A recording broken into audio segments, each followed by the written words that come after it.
주시는 생명의 말씀은 이사야서 7장입니다. 이사야 7장 14절입니다. 우리 한 절 같이 읽도록 하겠습니다. 시작.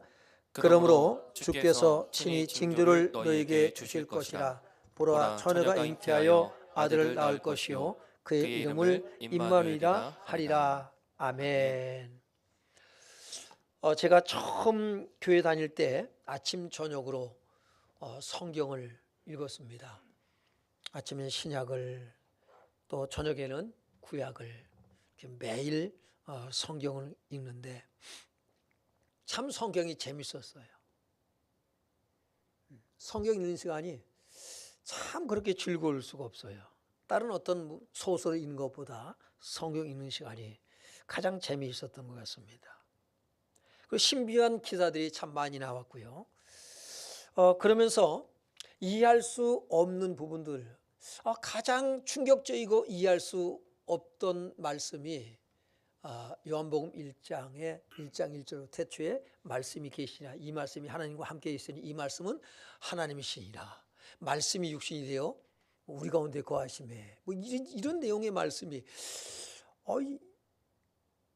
이해가 잘 안 되고요. 또 한 가지가 오늘 본문 말씀이에요. 처녀가 잉태하여 아들을 낳으리니. 오늘 본문에서 하나님은 징조를 주시겠다고 말씀하고 있거든요. 우리 14절 다시 한번 상반절을 읽어봅니다. 시작. 그러므로 주께서 친히 징조를 너희에게 주실 것이라. 네. 하나님이 친히 징조를 주시겠다고 말씀하고 있거든요. 징조라고 하는 것은 예표를 말해요. 어떤 표징,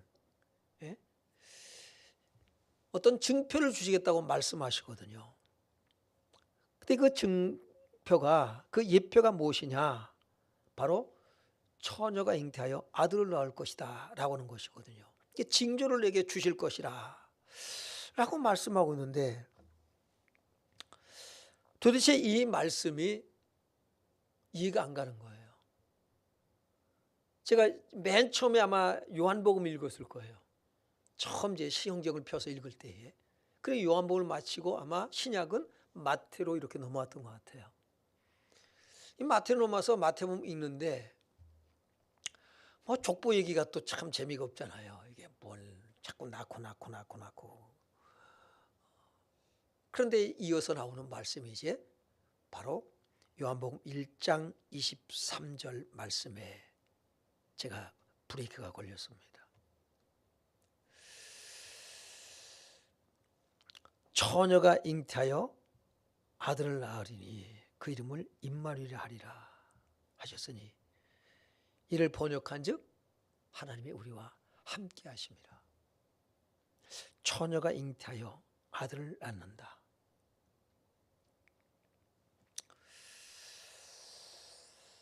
여러분 이해가 되시나요? 이 말씀을 읽고는 멈춰버렸어요. 처녀가 잉태하여 아들을 낳는다. 참 신비로운, 그건 신비감도 있지만은 어떻게 처녀가 아이를 낳을 수가 있지? 이 궁금증에 이제 제가 사로잡혀서 이제 그런 가운데서 그 다음으로 이제 성경은 읽어 넘어갑니다. 계속 읽어 넘어가요. 근데 이 말씀은 저의 의문점으로 제 마음을 딱 잡고 있어요. 처녀가 아이를 낳는다. 말씀, 태초에 말씀이 계신데 이 말씀이 하나님과 함께 계시고 이 말씀은 하나님이고 그 말씀 안에 생명이 있고, 이것도 이해가 안 가는데 또 이 말씀에 또 딱 걸렸어요. 도대체 무슨 얘기일까?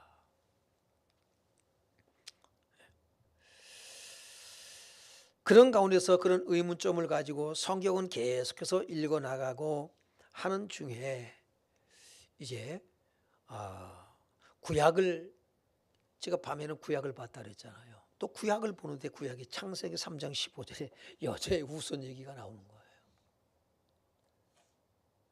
여자의 후손. 이건 또 무슨 얘기인가 라고 하는 것이죠. 이해가 잘 안 갑니다. 그런 중에 이제 누가복음을 또 읽어 나가고 있었어요. 누가복음 1장 26절로 31절 보니까 한번 우리가 교독을 해보겠습니다. 여섯째 달에 천사 가브리엘이 하나님의 보내심을 받아 갈릴리 나사렛이란 동네에 가서 다윗의 자손 요셉이라 하는 사람과 약혼한 처녀에게 이르니 그 처녀의 이름은 마리아라. 그에게 들어가 이르되 은혜를 받은 자여 평안할지어다 주께서 너와 함께 하시도다 하니 처녀가 그 말을 듣고 놀라 이런 인사가 어찌함인가 생각하매 천사가 이르되 마리아여 무서워하지 말라 네가 하나님께 은혜를 입었느니라. 보라 내가 잉태하여 아들을 낳으리니 그 이름을 예수라 하라. 아멘. 처녀가 잉태하여 아들을 낳으리니 도대체 어떻게 처녀가 아이를 낳을 수 있어요? 이 상식적으로 납득이 안 돼요. 이게 무슨 소설도 아니고 성경이 도대체 이게 뭐냐라고 하는 것이죠.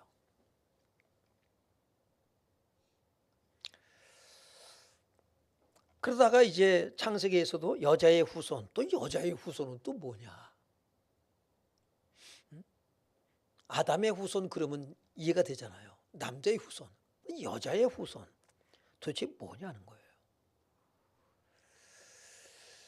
그런 거에서 이제 고민하면서 성경을 반하기 시작합니다. 그런데 누가복음에서 마리아에게 그 처녀, 여자 처녀, 그게 누구냐? 마리아로 지목되어지는 것을 보게 되죠. 근데 마리아가 어떻게 그러면은 처녀가 아이를 낳을 수 있냐는 거예요. 그 여자가 누구였냐? 마리아까지 온 것까지 이제 이해가 됐어요.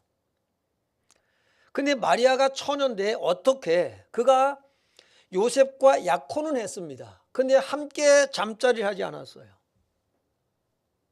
근데 어떻게 아이를 낳을 수 있냐는 거예요. 이제 이 말씀이 이제 하나씩 풀려나가기 시작을 해요. 34절 한번 보겠습니다. 34절로 시작. 마리아가 천사에게 말하되 나는 남자를 알지 못하니 어찌 이 일이 있으리까. 네, 마리아가 네가 잉태하여 아이를 낳을 것이다 라고 하는 것이죠.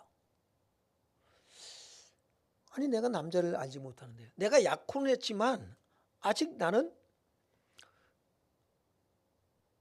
남자 경험이 없습니다. 그럼 어떻게 이런 일이 있을 수 있습니까? 그게 마리아도 당황스러운 거죠. 어떻게 이런 일이 있을 수 있냐고요. 그때 천사가 이어서 말합니다. 35절이요. 시작.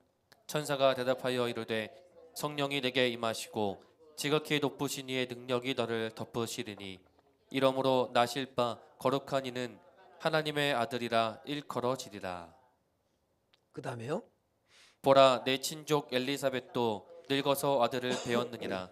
본래 임신하지 못한다고 알려진 이가 이미 6달이 되었나니 대저 하나님의 모든 말씀은 능하지 못하심이 없느니라. 마리아가 이르되 주의 여종이오니 말씀대로 내게 이루어지이다 하매 천사가 떠나가니라. 아멘. 여러분 성경이 이해 안 되더라도 성경은 계속해서 읽으시길 바랍니다. 그럼 하나님께서 깨닫게 해주셔요.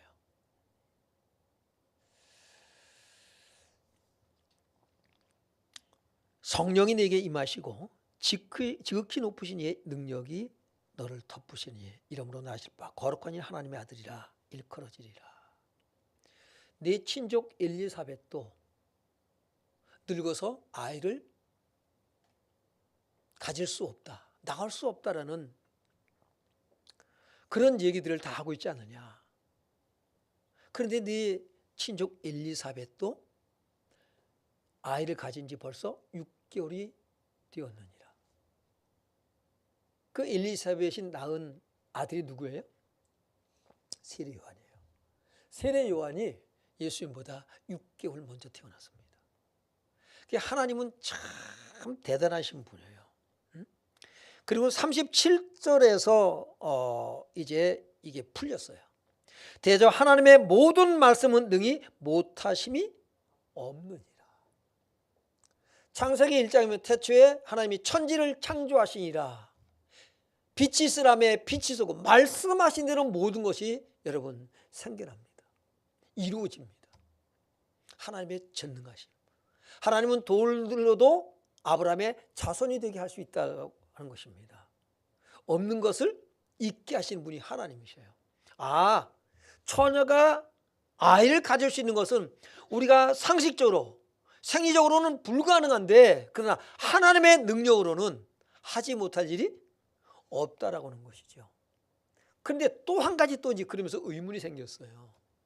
그게 뭐냐면, 왜 그러면 처녀에게서 굳이 그렇게 이해하지 못할 일을 하나님 하셔서 처녀에게서 왜 예수님이 탄생해야만 되느냐라는 거죠. 왜 동정녀에게서 남자를 사내를 알지 못하는 여자에게서 그 처녀가 아이를 낳을 수 있도록 하는 이유는 또 뭐냐라고는 의문이 생겼습니다. 이유가 뭘까요? 아담의 후손은 다 죄인입니다. 예수님은 이 세상을 죄에서 구원하려면 뭐가 없어야 돼요? 죄가 없으셔야 돼요. 그래서 여자의 후손으로 오셔야만 하는 것이었습니다. 이 말씀이 이제 퍼즐이 맞아 들어가는 거예요. 그렇구나. 이 말씀이 깨달아지니까 하나님 말씀이 얼마나 단지 몰라요. 정말 꿀맛이 성경입니다. 하나님 말씀이 내 입에 그리 어찌 그리 단지요. 송이꿀보다도 더 내 입에 단이다. 다윗은 그런 고백을 하거든요. 여러분, 성경이 수면제가 되지 않길 바랍니다. 성경을 수면제로들 쓰지 마시고요. 성경 읽으면 그 꿀맛을 여러분이 느낄 수 있길 바랍니다. 그전에 어떤 목사님이 그런 얘기도 하더라고요. 성경이 송이꿀보다 더 달다고 그랬는데 자기는 말씀이 달지 않아서 꿀을 묻혀가지고서는 이렇게 찍어 먹으면서 성경 읽었다고 그래요. 그럼 그 다음에 성경을 어떻게 봐? 다 붙어가지고. 아무튼 그런 얘기를 또 하시더라고요. 어찌든 간에 말씀이 깨달아지니까 하나님께서 처녀에게서 우리가 이해할 수 없는 일을 행할 수밖에 없었던 이유도 여기 있었구나. 그래서 성경은 기가 막힌 책이에요. 성경은요. 여러분, 예수님이 동정녀 마리아에게서 나신 것을 여러분 믿어지길 바랍니다. 믿어줘야 돼요. 그러니까 여러분이 착한 사람이라 그냥 믿어주는 것이 아니라 믿어지길 바랍니다. 하나님 말씀은 믿어줘야 돼요. 믿어주는 것이 아니라 믿어지는 역사가 있길 바라요. 그러니까는 참 못 알아먹겠다, 못 깨닫는다고 해서 그냥 덮으면 안 돼요. 끊임없이 씨름을 하는 거예요. 씨름을. 하나님 뭡니까? 왜 이렇게 하셨습니까? 왜 이렇게 말씀하셨을까? 그러다 보면 하나님은 말씀 속에서 답을 얻게 만드셔요. 여러분, 요셉은 어땠을까요? 마리아도 충격을 받았잖아요. 놀랬잖아요. 있을 수 없는 일이 자기에게 일어나고요. 마리아의 약혼자 요셉은 어땠을까요? 마태복음 1장 18절로 22절을 한번 보겠습니다. 한번 18절 읽습니다. 시작. 예수 그리스도의 나심은 이러하니라. 그의 어머니 마리아가 요셉과 약혼하고 동거하기 전에 성령으로 잉태된 것이 나타났더니 19절. 그의 남편 요셉은 의로운 사람이라 그를 드러내지 아니하고 가만히 끊고자 하여. 거기까지 한번 봐요. 보니까 약혼한 마리아가 배가 불러와요. 어떻게 해야 돼요? 그래서 가만히 남들 모르게 그냥 파혼을 하려고 그랬어요. 왜 가만히 파혼하려고 그랬을까요? 처녀가 아이를 가지면 어떤 일이 벌어져요? 돌 맞아 죽어요. 요셉은 의로운 사람, 믿음의 사람이에요. 그래서 조용히 끊고자 했다고 말씀하고 있습니다. 그 마음을 먹은 것을 주님이 아셔요. 그래서 천사를 보냅니다. 20절 보겠습니다. 시작. 이 일을 생각할 때에 주의 사자가 현몽하여 이르되 다윗의 자손 요셉아 내 아내 마리아 데려오기를 무서워하지 말라. 그에게 잉태된 자는 성령으로 된 것이라. 아멘. 네 아내 마리아 데려온 것을 무서워하지 말라. 얼마나 두렵겠어요. 처녀가 아이를 가지면 돌에 맞아 죽는데 얼마나 또 기분이 나쁘겠어요. 아니 약혼인데 이게 도대체 누구의 아이냐 이 말이에요. 저 뱃속의 아이가. 그래도 요셉이 믿음의 사람이기 때문에 조용히 남모르게 끊고자 가슴 아리면서 파혼을 하려고 했던 것입니다. 그런데 주님의 사자가 나타나서 그에게 말합니다. 꿈을 통해서 역사하시는 거죠. 내 아내 데려온 것을 무서워하지 말라. 그에게 잉태된 자는 성녀로 된 것이라. 21절 봅니다. 시작. 아들을 낳으리니 이름을 예수라 하라. 이는 그가 자기 백성을 그들의 죄에서 구원할 자이심이라 하니라. 이 모든 일이 된 것은 주께서 선지자로 하신 말씀을 이루려 하심이니 이르시되. 네, 선지자를 통해서 말씀하신 것을 이루는 거예요. 창세기 3장 15절. 그리고 이사야 선지자를 통해서 처녀가 잉태하여 아들을 낳으리니 이름을 임마누엘이라 하리라. 여러분, 이사야 선지자는 예수님 오시기 전 730년 전의 사람입니다. 730년 후에, 약 730년 후에 일어날 일을 이사야 선지자가 지금 예언하고 있는 거예요. 730년이라는 세월이 걸려서 말씀이 성취되어지는 일이 벌어졌습니다. 오늘 우리에게 주신 약속은, 하나님의 말씀은 반드시 이루어집니다. 여러분 얼마나 기다리고 있나요? 100년을 기다렸나요? 아니요. 730년 만에 성취가 되어져요.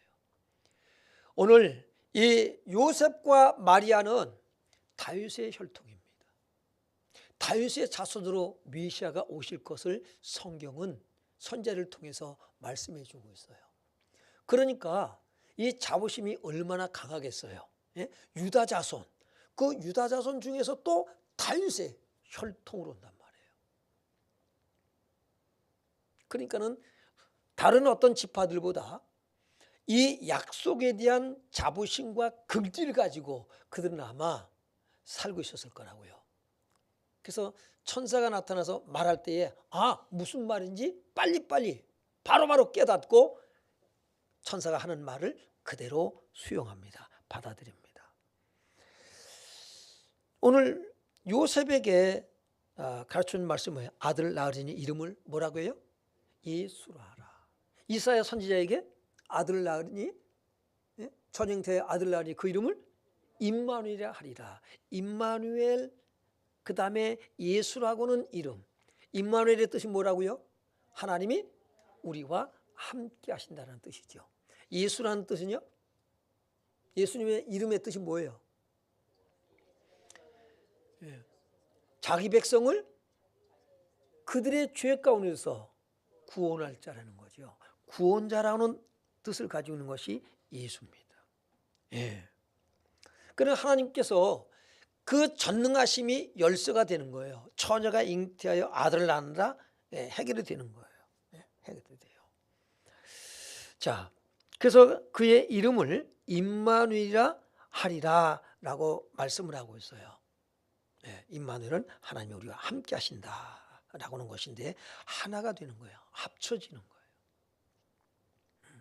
여러분, 그런데 하나님이 함께 하신다고 하는 말씀이 그렇게 간단한 말씀은 아닙니다. 인간이 하나님의 동산 에덴에서 쫓겨난 이유가 뭐 때문이에요? 죄 때문이에요. 하나님은 죄인과 함께 할 수 있다 없다? 없다. 에덴 동산에서 추방당했잖아요. 근데 하나님은 누구와 함께 하길 원하셔요? 근데 예? 누구와 임마누엘 하길 원하시는 거예요? 죄인. 에덴 동산에서 쫓아냈지만 자식 쫓아내고 마음 편한 부모 없는 것과 같아요. 죄 때문에 쫓아냈지만 죄는 미워하지만 죄인을 사랑하시는 하나님. 이사야서는 구약의 복음서입니다. 이사야는 이사야 63장 5절 6절에 어떻게 기록하고 있나요? 시작. 그가 찔림은 우리의 허물 때문이요 그가 상함은 우리의 죄악 때문이라. 그가 징계를 받음으로 우리는 평화를 누리고 그가 채찍에 맞음으로 우리는 나음을 받았도다. 우리는 다 양 같아서 그릇 행하여 각기 제 길로 갔거늘 여호와께서는 우리 모두의 죄악을 그에게 담당시키셨도다. 아멘. 여러분, 징조를 우리가 오늘 본문에서 그러므로 주께서 친히 징조를 너에게 주실 것이라 그랬잖아요. 징조를 주실 것이라. 징조 어떤 징조냐? 이 세상을 구원할 징조, 메시아를 보내는 징조, 그게 처녀가 잉태하는 것입니다. 그런데 주실 것이다라고 하는 말을 원어를 찾아보니까 나타내요. 뜻이 뭐냐면 구원하다,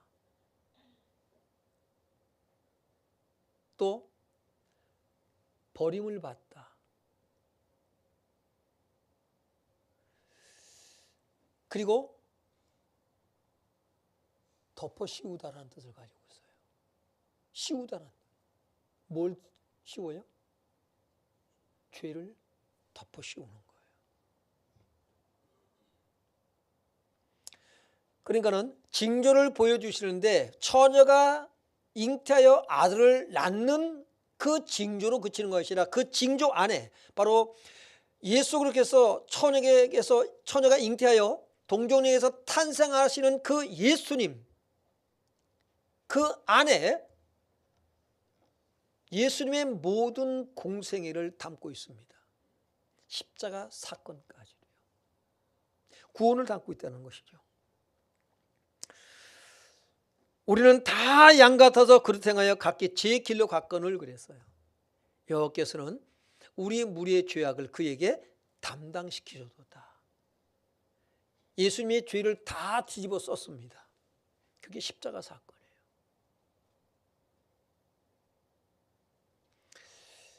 우리가 누가복음에서도 보면 안나나 이 시몬 같은 이 여자들이요, 뭘 봤냐면 아기 예수님에게서 뭘 봤어요? 구속을 봤어요. 이제 3일 후면은 성탄절입니다. 예수님이 이 땅에 오신 것에 대한 기쁨. 옛날처럼 참 옛날이 좋았던 것 같아요. 옛날 성탄절이 12월만 되면 벌써 기다렸다는 듯이 여기저기 상점에서 캐롤송 울려 퍼지고 그렇잖아요. 온 세상이 진짜 마음이 들떠요. 성탄절에 대한 기대. 예수를 믿는 사람이든 믿지 않는 사람이든. 저도 예수를 믿지 않을 때 시골에서 성탄절 때가 되면 뭐냐면 우리 이제 친구들이 모여요. 야, 우리 누구네 집에서 모이자. 그럼 이제 저 산 넘어가서 동네 가서 과자를 사옵니다. 그때 쭉 먹었던 게 새우깡이에요. 새우깡. 그러면 사다가 그거 가지고 밤늦게까지 과자 먹으면서 이런저런 얘기 나누고, 그래서 그 집에서 자고, 그날 아침에 친구 어머니가 밥 해주는 거 밥 얻어 먹고 이제 집으로 가요. 참 착했어요. 근데 그 큰 동네 애들은 소문을 떼니까 성탄절 때가 되면은 모여가지고 고등학생들이 술 마시고 그냥 난리도 아니랴. 그게 참 우리 동네 애들이 참 착했어요. 저를 비롯해서. 과자만 먹었어요. 그리고는 뭐냐면 성탄절 때가 되면은 이 성탄 크리스마스 카드를 만듭니다. 나뭇잎 같은 걸 뜯어가지고 물감 딱 칠해가지고는 이제 찍어가지고는 카드를 만들어서 이제 보내기도 하고 그랬었어요. 근데 지금은 카드가 어떻게 생긴지는 모르는데, 일부 예배 때 우리 창렬이한테 물어봤어요. 너 크리스마스 카드가 어떻게 생긴 줄 아냐 하니까 모른대요. 지금은 카드가 어떻게 생긴지도 몰라. 보내지도 않고 팔지도 않는가 봐요. 자, 그때가 참 좋았던 것 같아요. 근데 지금은 진짜 고요한 밤, 거룩한 밤, 그런 성탄절을 보내고 있는 것 같은데, 어찌든 간에 예수님이 이 땅에 오심에 대한, 그리고 하나님께서 우리와 함께 하심에 대한 기쁨, 이 감사와 감격이 저와 여러분 속에 살아나길 주 이름으로 축원합니다. 우리는 각기 제 길로 갔거늘 그랬어요. 그게 뭐냐면 죄악된 길로 가는 거예요. 하나님께서는 우리의 무리의 죄악을 예수님께 담당시키셨도다. 왜요? 사랑하기 때문에. 죄인인 우리를 사랑하신다는 거죠. 그래서 요한복음 3장 16절을 봅니다. 시작. 하나님이 세상을 이처럼 사랑하사 독생자를 주셨으니 이는 그를 믿는 자마다 멸망하지 않고 영생을 얻게 하려 하심이라. 아멘. 하나님께서 죄인인 우리를 사랑하셔서 독생자 예수님을 이 땅에 보내셨습니다. 그리고 어떻게 했어요? 예수님을 버렸다라는 거예요. 그것이 십자가 사건입니다. 하나님은 예수님을 버리시고 우리를 택하셨어요. 우리의 죄를 예수님께 다 덮어 씌워버리고요. 그래서 우리가 구원받아 하나님의 자녀가 된 줄로 믿습니다. 하나님이 세상을 이처럼 사랑하셨다는 거예요. 하나님은 죄와 함께 할 수 있어요, 없어요? 함께 하실 수 없어요. 그래서 고린도후서 6장 14절 16절 말씀을 빌리면, 너희는 믿지 않는 자와 멍에를 함께 매지 말라. 의와 불법이 어찌 함께하며 빛과 어둠이 어찌 사귀며 그리스도와 벨리알이 어찌 조화되며 믿는 자와 믿지 않는 자가 어찌 상관하며 하나님의 성전과 우상이 어찌 일치가 되리요. 우리는 살아계신 하나님의 성전이라. 이와 같이 하나님께서 이르시되 라고 말씀하고 있어요. 여러분은 하나님은 죄인과 함께 할 수가 없어요. 그래서 하나님께서 이 문제를 해결할 답을 내놓은 것이 뭐냐면 독생자 예수님을 이 땅에 보내셔서 십자가에 죽게 하시는 겁니다. 그래서 죄 문제를 해결하시는 거예요.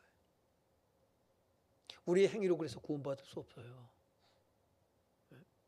어제도 전도로 나가서 전도하는데 계속 저는 지금 이제 한 분 가지고 계속해서 지금 집요하게 지금 전하는데, 그래도 전보다 많이 얘기가 이제 좀 돼요. 마음의 문이 좀 열렸어요. 언제 확 열릴지는 모르겠는데, 전도하기 참 힘든 대상이 누구냐면 천주교 신자들이에요. 나름대로 좀 알고 있다 이거죠. 어제는 사장님은 예수 안 믿습니다. 예수 믿는 거 아닙니다. 당신은 당신이 만든 예수를 믿고 있어요. 그랬더니 어제는 인정을 해요. 그렇대요. 하나님 당신을 사랑하십니다. 여러분, 하나님은 우리를 사랑하지만은 죄 때문에 우리와 함께 할 수 없어요. 그래서 독생자를 내주신 거예요. 로마서 5장 8절을 보니까 시작. 우리가 아직 죄인 되었을 때에 그리스도께서 우리를 위하여 죽으심으로 하나님께서 우리에 대한 자기의 사랑을 확증하셨느니라. 아멘. 여러분, 십자가는 예수님이 자기를 위해서 세운 기념비가 아닙니다. 십자가는 하나님의 기념비예요. 예수님은 십자가를 통해서 하나님의 사랑의 기념비를 세워드린 것이지 자기의 기념비를 세운 것이 아닙니다.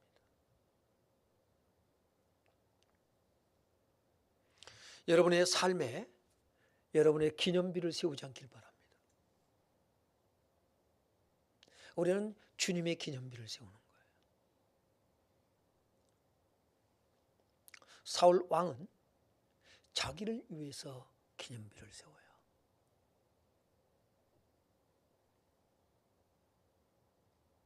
우리는 주님의 사랑, 하나님의 사랑의 기념비를 세우는 거예요.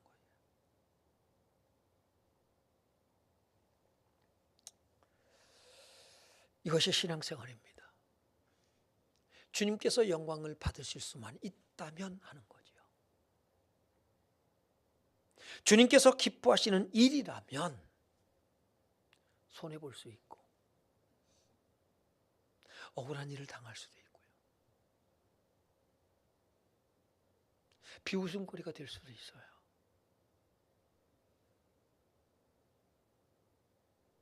그것이 그리스도인의 삶입니다. 예수님은 그런 분이에요. 하나님의 사랑을 확증하는 사건이 십자가 사건입니다. 그래서 그분은 이렇게 기도하시죠. 내 뜻대로 마옵시고 아버지의 뜻대로 되기를 원하나이다. 이것이 우리의 신앙 고백이 되시길 주의 이름으로 축원합니다. 하나님께서 우리를 향한 사랑을 예수 그리스도를 통해서 확증하셨습니다. 왜요? 함께하기 위해서요. 마태복음 28장 20절 봅니다. 시작. 내가 너희에게 분부한 모든 것을 가르쳐 지키게 하라. 볼지어다 내가 세상 끝날까지 너희와 항상 함께 있으리라 하시니라. 아멘. 오늘 이사야 선지자를 통해서 나타내 보여줄 징조, 그 징조의 결론입니다. 구원의 결론, 신앙생활의 결론, 그것은 뭐냐면 하나님과 함께 하는 삶입니다. 하나님과의 사귐, 교제, 그것이 구원의 목적인 것입니다. 그래서 요한일서 1장 1절로 4절 말씀을 우리가 읽고 이 말씀이 저와 여러분의 말씀으로 여러분이 누릴 수 있게 되길 주의 이름으로 축원합니다. 같이 읽고 마치겠습니다. 시작. 태초부터 있는 생명의 말씀에 관하여는 우리가 들은 바요 눈으로 본 바요 자세히 우리의 손으로 만진 바라. 이 생명이 나타내신 바 된지라. 이 영원한 생명을 우리가 보았고 증언하여 너희에게 전하노니 이는 아버지와 함께 계시다가 우리에게 나타내신 바 된 이시니라. 우리가 보고 들은 바를 너희에게도 전함은 너희로 우리와 사귐 있게 하려 함이니 우리의 사귐은 아버지와 그의 아들 예수 그리스도와 더불어 누립니다. 아멘. 아멘. 아멘. 우리 찬송가 125장 찬송하고 제가 기도하고 축도하고 마치도록 하겠습니다.